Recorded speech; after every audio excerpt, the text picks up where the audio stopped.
actions concrètes, c'est d'abord l'existence du NMP.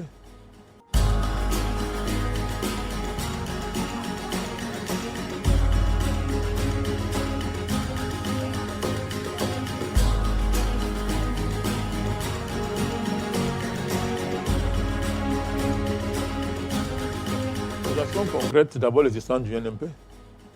La première action concrète, c'est que le NMP existe. Et parce qu'il existe, il forme des Camerounais et des Africains à la compréhension d'abord des enjeux que vous avez cités, mais surtout en leur donnant des capacités justement pour solutionner ces problèmes. Le NMP, depuis sa naissance, forme dans le secret une nouvelle génération d'hommes politiques. Je pense que ceux qui font un peu d'enquête savent qu'il y a une lignée d'hommes politiques qui va émerger dans les années qui viennent, parce que depuis 8 ans, ils sont en formation. On n'a pas besoin de faire le bruit pour ça. Lorsqu'on regarde l'activité du NMP, si vous regardez d'autres engagements panafricanistes, ben il est impossible d'avoir un tel engagement s'il n'y a pas de socle solide. C'est impossible. Et le néo-panafricanisme en soi, c'est de l'éducation. C'est de la pédagogie pour transformer les mentalités. Et depuis 8 ans, qui peut nier qu'en Afrique, les mentalités n'ont pas été transformées? Qui peut nier en Afrique que l'imaginaire n'a pas été transformé? Qui peut nier en Afrique que les choses ont changé? Nous avons obligé l'Occident à respecter le continent africain. Maintenant, les chefs d'État occidentaux ne parlent plus n'importe comment aux Africains. Ce n'est pas le fait du hasard.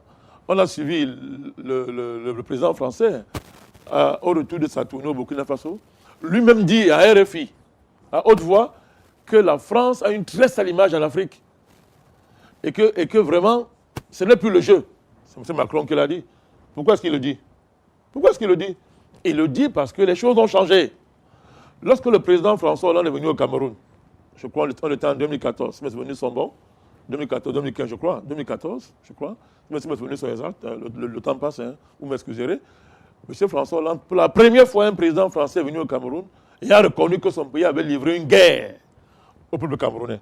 Bon, qu'il ait voulu tribaliser les enjeux, peu importe, mais il a été obligé de le reconnaître. Pourquoi? À cause du panafricanisme, le combat que nous avons mené. Donc, en termes d'action concrète, non seulement nous le faisons au niveau du parti, par la formation des cadres, mais l'action tribunicienne, les combats que nous menons au niveau géomédiatique, visent, comme je l'ai dit, à transformer les mentalités et à capaciter les populations africaines en général, les Camerounaises en particulier, pour qu'elles puissent aborder, n'est-ce pas, les enjeux de notre temps avec beaucoup de sérénité. Ça n'exclut pas les choses pratiques que nous faisons, l'assistance que nous apportons aux populations camerounaises, en particulier quand elles sont en difficulté. Et là, nous faisons de vraies actions civiles. Hein. Ce n'est pas la société civile, comment on dit ça, du mercenariat qui vit des subsides que de temps en temps, leur patron étranger leur donne. Nous, on fait de vraies actions civiles. Nous assistons les catégories socio-professionnelles de notre pays chaque fois qu'elles sont en situation. La décence m'interdit de citer, mais bon, vous voulez les âmes concrets, les dockers, on est à leur côté. Les populations, quand elles sont victimes de dysfonctionnements dans les commissariats, nous sommes à leur côté.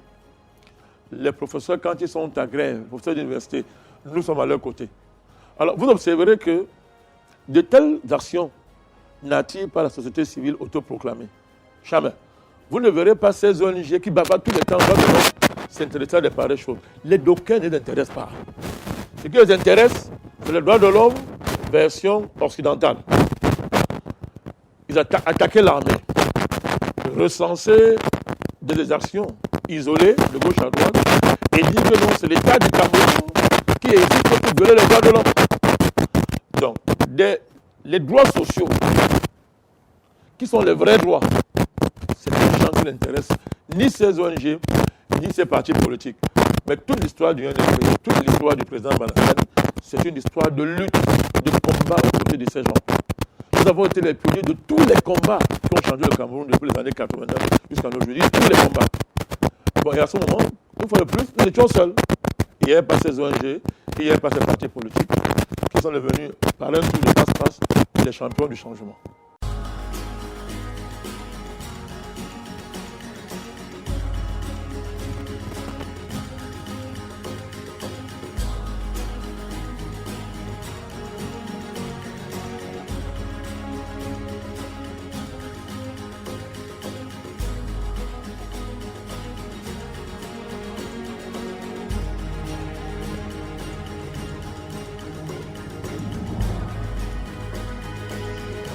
vous voulez comprendre l'économie, d'abord le déplacer quelques occidentaux qui avaient le FMI et Banque mondiale. Clairon matin, midi, soir, aujourd'hui des Africains. Allez lire l'histoire des pays occidentaux. Allez voir comment un pays comme l'Angleterre a émergé économiquement. Allez voir le socle de la révolution industrielle qui a eu lieu en Angleterre. Allez voir comment un pays comme l'Allemagne émerge économiquement. Allez voir comment les États-Unis émergent économiquement. Allez voir comment, par exemple, comment on appelle ça?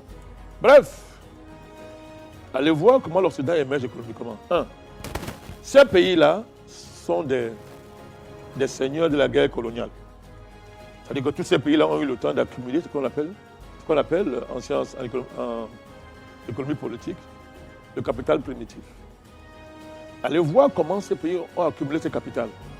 Vous pouvez pas faire de l'économie telle que l'Occident l'a expérimenté et l'enseigne sans l'accumulation primitive du capital. Deuxièmement, on ne peut pas le faire sans maîtriser votre marché, le marché interne. C'est-à-dire qu'on ne voit aucun pays se lever un matin, devenir une puissance mondiale, un géant mondial, sans avoir été un géant national d'abord. Parlons simplement pour que tout le monde comprenne. Ça n'existe pas dans l'histoire. Il n'y a qu'en Afrique où on veut nous faire croire que les pays africains vont se développer directement en se livrant au libre-échangisme international. C'est-à-dire en commerçant directement avec les géants de l'économie qui eux, ont pris du temps, des siècles, pour se constituer comme géants. Donc, vous voyez, donc, je suis en train de parler de l'accumulation primitive du capital. Allez voir, les États-Unis pouvaient-ils se développer sans l'esclavage? Est-ce que les États-Unis auraient pu se développer sans le génocide des Indiens, qui les ont permis d'arracher les terres? Si vous voulez comprendre ce que je suis en train de vous dire, allez lire l'histoire de l'économie américaine. Vous allez voir comment les terres arrachées aux Indiens ont été importantes pour le décollage économico-industriel des États-Unis. Vous voulez prendre que ce cas. La France pouvait faire de l'économie sans avoir colonisé les pays africains et continue d'ailleurs. L'Angleterre aurait-elle été cette puissance-là qu'on a connue si plus tard n'était pas devenu un empire colonial? Alors, le génie maritime qu'on vante tant pour les Anglais, qui a fait leur force hier, pouvait-elle se manifester si il n'y avait pas eu la révolution industrielle d'abord sur le sol national anglais? Mais on parle de quoi? Dites-moi, quand tous ces pays-là ont émergé, parce que moi je n'ai pas un langage simple, je fais partie de l'économisme des savants. Quand la France, l'Angleterre, les États-Unis, pour prendre seulement le cas, ont émergé, il y avait la Banque mondiale et le FMI. Je pose une question simple. Quand les Occidentaux émergent sur le plan économique, où était la Banque mondiale et le FMI? Comment quelque chose qui n'a pas existé pour développer les pays occidentaux va venir vous développer? Par quelle magie?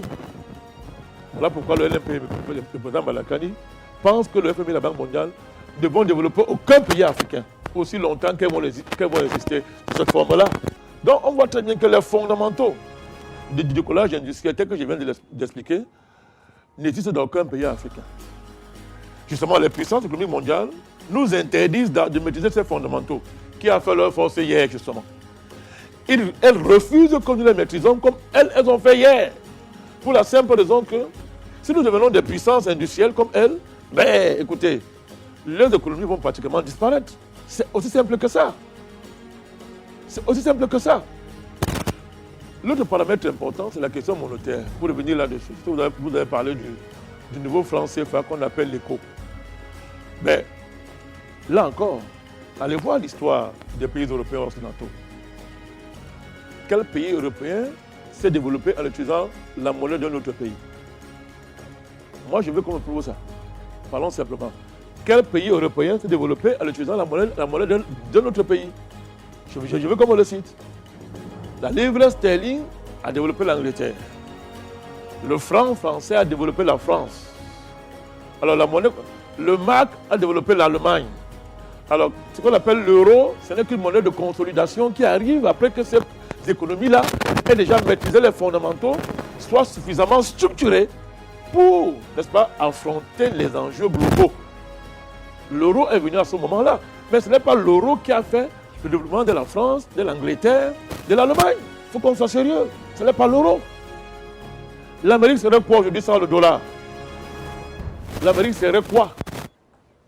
Encore quel dollar? Un dollar qui est un empereur monétaire international et qui est de moitié une fausse monnaie. La part fausse est déversée pour l'extérieur, la part vraie est l'apanage des Américains. Mais prenez n'importe quel pays, même si ce pays est un peu de feignants, donnez-lui l'avantage du dollar. Mais il va se développer ce pays-là. De quoi est-ce qu'on parle? Donc sur le plan monétaire, je l'ai dit, et c'est clair, le franc CFA et son nouveau jumeau qu'on appelle l'éco, c'est du nazisme monétaire. Aussi vrai que la France n'a pas accepté ce nazisme-là. Le général de Gaulle a dit non et a pris les armes pour cela, pour débarrasser la France du nazisme monétaire allemand. Autant les pays africains ne peuvent pas accepter le franc CFA. Dans son essence, dans sa programmation, dans sa structuration, le franc CFA, c'est un crime contre l'humanité. Le pillage de votre matière grise. Quand vous concevez un bon projet, vous le mettez dans une banque. Mais qu'est-ce que vous faites? Mais si le projet est bon, on vole ce projet et on donne à quelqu'un d'autre. On va donner ça à un Français, par exemple. On lui donne de l'argent qu'on ne vous donne pas. Mais c'est le pillage. Je ne reviens pas sur d'autres avantages. Alors, à partir du moment où les banques commerciales peuvent créer de la monnaie, je ne reviens pas sur cet avantage-là. Donc, le franc CFA, je suis désolé, aucun discours, en tout cas pas ceux de M. Macron et de son collègue M. Ouattara, aucun discours ne peut nous démontrer que le franc CFA c'est une bonne chose. Alors, une monnaie n'est pas bonne avec le discours, une monnaie est bonne par ses effets sur les populations. Alors la France nous vante la stabilité monétaire, on mange la stabilité. Alors, la stabilité monétaire profite à la France. À la France. Aux pays africains, non. Alors, sauf si on me fait croire que si la stabilité profite aux élites africaines, ça veut dire que ça profite aux Africains, mais on est libre de faire ce genre de paradoxe. Mais la grand-mère qui avait ses 100 francs hier, désormais on transforme sa décision. 100 francs deviennent 50 francs. Ça, c'était avant la dévaluation du franc CFA. Alors, cette grand-mère-là, vous voyez que dans sa main, les 100 francs qu'elle avait hier sont devenus 50 francs. Et vous lui parlez de stabilité. La grand-mère ne pourra plus envoyer ses enfants à l'école. Elle ne pourra pas payer sa maison. Elle ne pourra pas soigner son enfant s'il est malade. Elle ne pourra pas habiller son enfant. Même ce qu'elle produit ne pourra plus lui rapporter. Et c'est que la moitié de ce qu'il lui faut pour vivre. Et à ce moment, vous parlez de stabilité. Parce que des opérateurs économiques blanchissent l'argent, mettent tout leur argent en France et ailleurs. Et parce qu'ils mettent leurs milliards en France, et quand on veut dévaluer, on les informe la nuit, ils placent l'argent à l'étranger, et quand ça revient, ils sont doublement milliardaires et millionnaires. Est-ce le cas de la grand-mère? Est-ce le cas du planteur? Est-ce le cas du Bayam Salam? Mais de quoi est-ce qu'on parle? Donc, il faut qu'on arrive à la comédie. Nous sommes clairs et nets. Le franc CFA, c'est une monnaie nazie. Et le NMP est en guerre contre ce colonialisme monétaire, ce nazisme monétaire, mais qui devait interpeller le monde entier. Voilà des gens qui nous ont dit qu'ils ont lutté contre Hitler, qu'ils ont lutté contre le nazisme. Matin, midi, soir, ils bassinent les oreilles des Africains et des Occidentaux avec des films, des documentaires pour dire que Hitler était le mal. Mais comment Hitler peut être le mal? Et le produit du mal est célébré en Afrique. Comment est-ce possible? Tout le monde sait que le système monétaire que la France a imposé en Afrique vient tout droit directement des cuisses de Hitler. Tout le monde le sait. De Gaulle a seulement remplacé ça en disant franc CFA. Tout le monde le sait. Et quand on créait cette monnaie, il n'y avait aucun Africain sur la table. C'était M. de Gaulle et ses collaborateurs français dans les colonies. C'était des Blancs entre les Blancs. C'était Français entre Français. Aucun Africain n'était sur la table. Comment on peut créer une monnaie concernant l'Afrique? Aucun Africain n'est sur la table. On vient dire que c'est notre monnaie. Et M. Ouattara vient me dire que c'est notre monnaie. Il faut qu'on soit sérieux. Donc, pour me résumer, le FMI, la Banque mondiale sont des banques néocoloniales, sont des banques impérialistes. Et en tant que telles, elles sont là pour assurer les intérêts de l'Occident, mais pas ceux du continent africain. Si on veut se développer, on n'a pas le choix. Il nous faudrait inventer des mécanismes économiques pour dépasser cette frontière FMI, Banque mondiale. Et là, on n'invente rien. Les Chinois ont fait comment? Mais la Chine nous parle. La Chine nous parle. Et si on nous dit que la Chine est trop grande, c'est un État continental. Mais réalisons le panafricanisme. À défaut de ça, il y a un pays là qu'on appelle Israël. C'est un petit pays comme ça, hein. C'est une bande de terre. Mais elle domine géopolitiquement le monde. Comment est-ce qu'il fait? Comment est-ce qu'il fait? C'est la magie, c'est pas la magie. Donc, il faut que nous le saisissions rapidement pour inventer l'économie du XXIe siècle.